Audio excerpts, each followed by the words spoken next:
गए, जो लेवल 2 वाली यूनिवर्सिटी थी लेवल 1 में आ गई, लेवल 3 वाले कॉलेजेस लेवल 2 में आ गए, लेवल 2 वाले कॉलेजेस लेवल 1 में आ गए। अब ऑस्ट्रेलिया को फाइनेंशियल डॉक्यूमेंट में क्या चाहिए था? $30,000 उनको 1 ईयर का चाहिए। एकेडमिक में आपके जेन्युइन डॉक्यूमेंट्स चाहिए। पेरेंट्स की इनकम टैक्स रिटर्न्स उनको चाहिए 12 से 15 लाख रुपए में। आपने जो भी यहाँ पे डॉक्यूमेंट अपलोड किए, इमिग्रेशन उसको आज चेक नहीं कर रही, वीजा दे दिया, 6 महीने बाद कर लेगी, 1 साल बाद कर लेगी, जब आपका वीजा रिन्यू होगा तब कर लेगी, जब आप पीआर अप्लाई करोगे तब कर लेगी। अगर आप सही तरीके से गाइडेंस चाहते हो, सही तरीके से अपना करियर बनाना चाहते हो और ऑस्ट्रेलिया में जाने के बाद वहां पे फ्यूचर पर्सपेक्टिव से जॉब अपॉर्चुनिटीज देखना चाहते हो, सेटल होना चाहते हो, तो आपके लिए सबसे बढ़िया प्लेटफॉर्म है।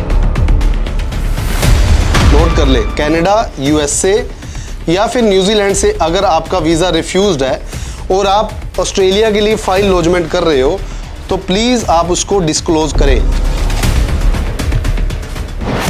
सत श्री अकाल, नमस्कार, मैं आपका अपना परवीन अरोड़ा। बहुत सारी न्यूज़ देख रहे हैं हम लोग, सुन रहे हैं कि ऑस्ट्रेलिया असेसमेंट लेवल 2 में आ चुका है, ऑस्ट्रेलिया में सारा प्रोसेस चेंज हो गया है, वहां पे डॉक्यूमेंट्स की रिक्वायरमेंट्स नहीं रही है, सिंपल आप सीओई लीजिए और फाइल लॉजमेंट कर दीजिए। कुछ बरसाती मेंढक आ चुके हैं वापिस, जिन्होंने र्यूमर्स फैला दिया है, चले हुए कारतूस भी निकल चुके हैं।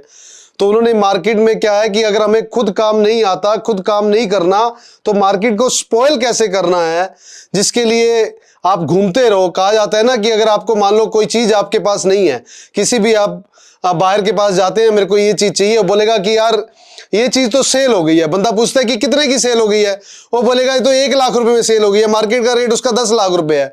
और वो ढूंढता रहेगा कि यार काश 1 लाख रुपए में मेरे को दूसरी भी मिल जाए। तो ऐसा पॉसिबल नहीं है। तो आप सभी को ये समझना चाहिए कि अगर ऑस्ट्रेलिया ने असेसमेंट लेवल 2 में किया है, तो हमें अपने और अपने जो आने वाली जनरेशन है, ये बात तो बड़ी क्लियर है ना कि ऑस्ट्रेलिया और इंडिया की एक अटैचमेंट है, एक रिलेशनशिप है कि अगर यूएसए ने अपनी बाउंड्रीज को बंद किया तो ऑस्ट्रेलिया ने अपनी बाउंड्रीज को ओपन कर दिया। अब उसके अंदर हमारी कुछ मॉरल रिस्पॉन्सिबिलिटी बनती है, कंसल्टेंट्स की रिस्पॉन्सिबिलिटी बनती है, स्टूडेंट्स की रिस्पॉन्सिबिलिटी बनती है कि उनकी इंटेंशन सिर्फ ये ना हो कि पैसा कमाना है, कि हमें लंबा चलना है, बच्चों का करियर बनाना है।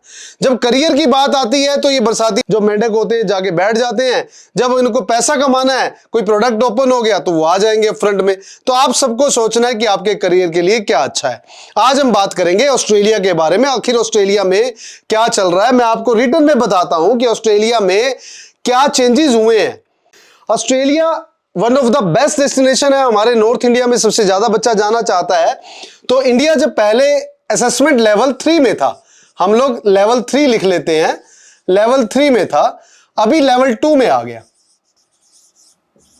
लेवल 2 में आ गया तो यूनिवर्सिटीज के लेवल्स भी बढ़ गए। जो लेवल 2 वाली यूनिवर्सिटी थी लेवल 1 में आ गई, लेवल 3 वाले कॉलेजेस लेवल 2 में आ गए, लेवल 2 वाले कॉलेजेस लेवल 1 में आ गए। तो सभी एक स्टेप बढ़ गए। तो उससे क्या होता है कि जब लेवल आपका बढ़ जाता है तो इमिग्रेशन को डॉक्यूमेंट्स की रिक्वायरमेंट्स कम हो जाती है। डॉक्यूमेंट्स की रिक्वायरमेंट कम इसलिए हो जाती है कि वो ज्यादा रिलाय करते हैं यूनिवर्सिटी और कॉलेजेस के ऊपर। अब एक चीज समझिए, किसी की हट्टी चल रही है, किसी का बढ़िया बिजनेस चल रहा है, क्या कोई ऐसा पर्सन है जो अपने पेट पे लात मारेगा? कोई यूनिवर्सिटी और कॉलेजेस अपने पेट पे लात मारेंगे कि अब मौका आ गया, अब मेरे को बंद करो। अब ये वो कॉलेजेस हैं जो लेवल 2, अब कॉलेजेस की बात करें हम लोग, यहां पे लेवल चलते हैं उनके, लेवल 1, 2 और 3। जो 3 वाले थे वो 2 में आ गए, जो 2 वाले थे वो 1 में आ गए। अब समझिए आप, ये जो कॉलेजेस हैं ये पिछले 10-10 साल से वहां पे ओपन है, 15-15 साल से ओपन है। बड़ी मुश्किल से वो लेवल 2 में आए, अब मेहनत करके वो लेवल 1 में आए। क्या कोई अपना बिजनेस स्टूडेंट्स को लेने के लिए, अपना जो रनिंग बिजनेस है जो पिछले 15 साल से चल रहा है, 10 साल से कॉलेजेस चल रहे हैं, क्या वो अपनी रेपुटेशन पे हो जाएंगे? ऐसा कभी नहीं होगा। हर बंदे को सबसे पहले उसका अपना बिजनेस चाहिए। अगर बिजनेस रहेगा, हट्टे रहेगी उसकी, तभी वो फ्यूचर में कर पाएगा। अगर ऑस्ट्रेलिया गवर्नमेंट ने रूल चेंज किया तो सबसे पहले है कि ये जो असेसमेंट लेवल 3 था हमारा, यहां पे इमिग्रेशन खुद डॉक्यूमेंट्स को चेक करती थी। यहां पे इमिग्रेशन खुद चेक करती थी। क्या क्या चेक करती थी? आपके एकेडमिक डबल चेक था, मतलब यूनिवर्सिटीज भी चेक करती थी और इमिग्रेशन भी चेक करती है। आपके एकेडमिक, आपके पेरेंट्स की इनकम टैक्स रिटर्न्स, इनकम जो भी इनकम आती है आपको वो, प्लस आपके फाइनेंशियल डॉक्यूमेंट्स। अब ऑस्ट्रेलिया को फाइनेंशियल डॉक्यूमेंट में क्या चाहिए था? उनको 29,900, आप लगभग लेके चले $30,000 उनको 1 ईयर का चाहिए। एकेडमिक में आपके जेन्युइन डॉक्यूमेंट्स चाहिए, कोई बोगस नहीं होना चाहिए। पेरेंट्स की इनकम टैक्स रिटर्न्स उनको चाहिए 12 से 15 लाख रुपए में, ये चाहिए था। और वो ऑस्ट्रेलिया जो यूनिवर्सिटीज थी, कॉलेजेस थे, वो एग्रीकल्चरिस्ट के जो बच्चे थे कि जिनके पेरेंट्स की एग्रीकल्चर इनकम है, उनको लेने से थोड़ा सा डिनाई करते थे। अभी जब इंडिया असेसमेंट लेवल 2 में आया, और ये था और ये था, असेसमेंट लेवल 2 में जब इंडिया आया तो इन्होंने क्या कि एकेडमिक तो हमें एज इट इज जेन्युइन चाहिए, we don't want to compromise, colleges अपनी रेपुटेशन से नहीं खेल सकते। इनकम टैक्स रिटर्न इनको चाहिए 12 से 15 लाख रुपए एसडी चाहिए। हाँ ठीक है, वो रेगुलर नहीं है, वो एग्रीकल्चर के बच्चे हैं, एग्रीकल्चरिस्ट के बच्चे हैं तो वो भी चल जाएंगे, या फिर आपने करंट इनकम टैक्स रिटर्न्स भरवाई है तो वो चल जाएंगी आपको। अभी यहां पे क्या था कि कुछ कंसल्टेंट ने बोगस रिटर्न्स बनानी शुरू कर दी बच्चों की।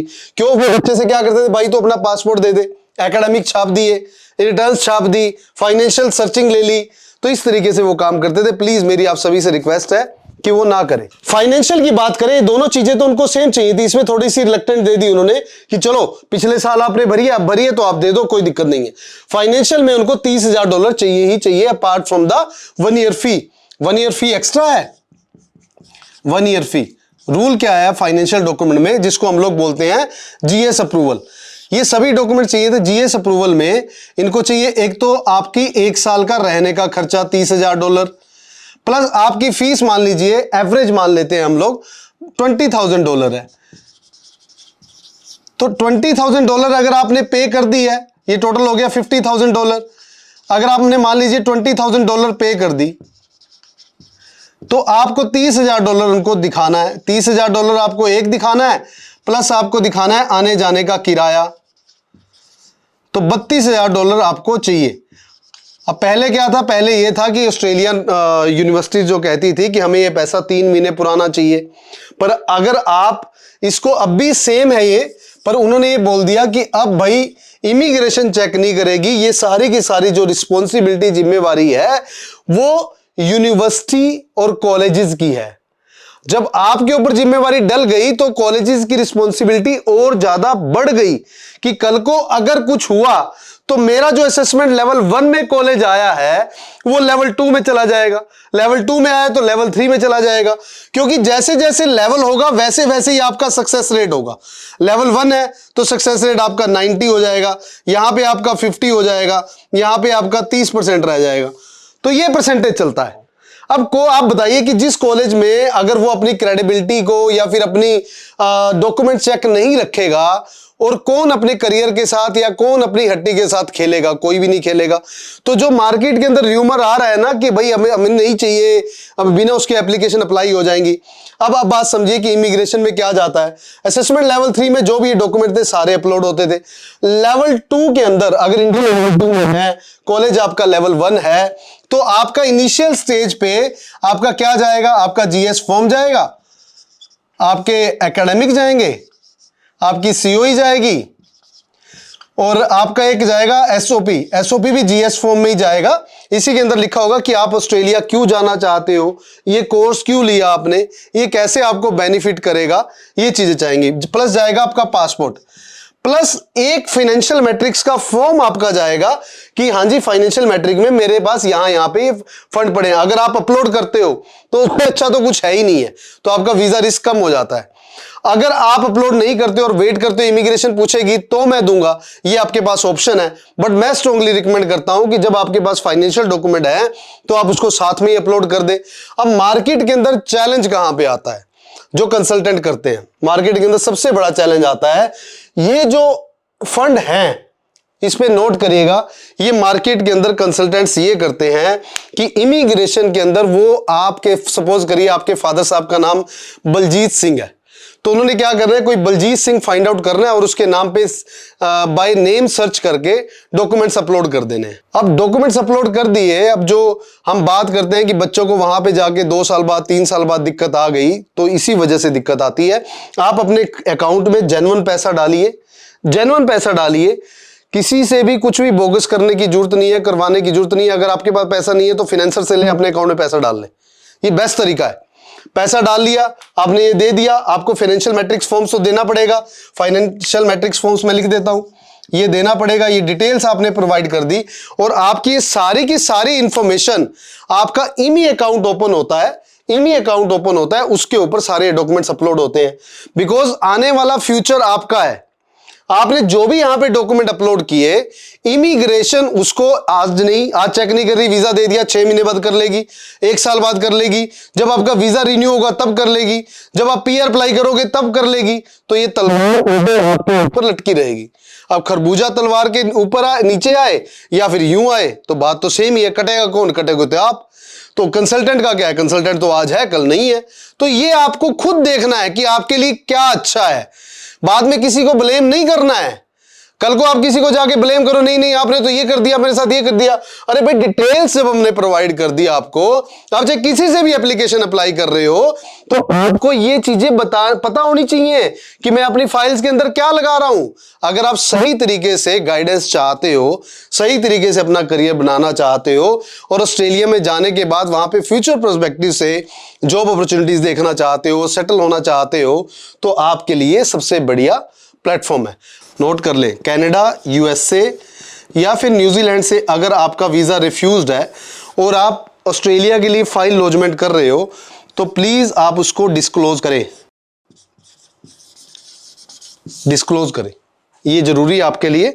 तो मैं आप सभी से विनम्र प्रार्थना करता हूं कि अगर आप ऑस्ट्रेलिया जाना चाहते हो, सही तरीके से जाना चाहते हो, सही गाइडेंस के साथ जाना चाहते हो, यूनिवर्सिटी और कॉलेज सिलेक्शन आपकी चॉइस है।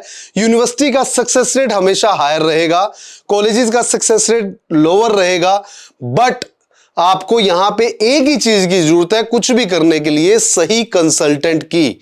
और वो कंसल्टेंट मेरे को लगता है, नो डाउट विजन वे मेरी कंपनी है, बिकॉज मेरे सारे स्टाफ मेंबर्स को भी ये सब पता है। तो विजन वे से बेहतर आपके लिए कोई डेस्टिनेशन नहीं हो सकता।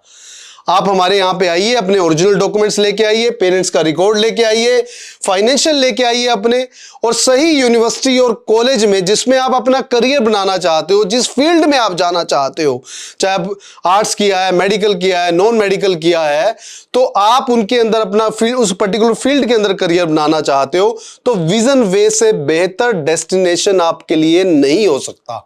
हम लोग इंतजार कर रहे हैं सही गाइडेंस के लिए, बिकॉज हम लोग आपके करियर में बिलीव करते हैं, पैसा कमाने में नहीं। Please give us a chance to serve you. Sat Shri अकाल, नमस्कार।